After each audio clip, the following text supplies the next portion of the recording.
తూర్పు గోదావరి జిల్లా రాజమండ్రి సమీపం జాంపేటలోని కన్వెన్షన్ హాల్లో జిల్లా SP D Narasimha Kishore annual crime review meeting నిర్వహించారు. ఈ సందర్భంగా ఆయన మాట్లాడుతూ జిల్లాలో పోలీస్ వ్యవస్థ సమర్థవంతంగా పనిచేస్తుందన్నారు. నేరాల నియంత్రణపై ప్రత్యేక దృష్టి పెట్టడం జరిగింది అని, పోలీసులకు సమాచారం అందిన వెంటనే సంఘటన జరిగిన ప్రాంతానికి 10 నిమిషాల లోపే అక్కడికి చేరుకుని విచారణ జరుపుతున్నట్లు తెలిపారు. నేరాల నియంత్రణలో గతంలో కన్నా 8% తగ్గాయన్నారు.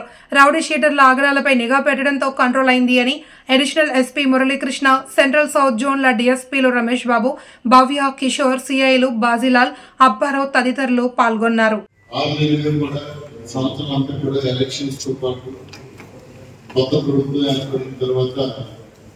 పోలీసుకి ఒక ప్రత్యేకమైన దిశానిర్దేశం చేయబడింది డీసీ గారి ద్వారా.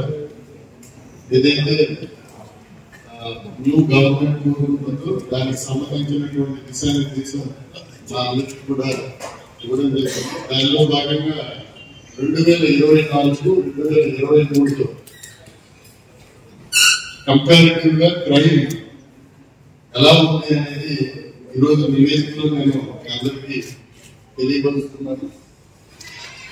గత సంవత్సర కాలంలో మీరు కూడా జిల్లాలో జరుగుతున్నటువంటి పోలీస్ కి సంబంధించినటువంటి అనేక కార్యక్రమాలు కానీ, క్రైమ్ కి సంబంధించిన కానీ ప్రజల్లో అవేర్నెస్ పెంచడానికి ఎంతో సహకరించారు.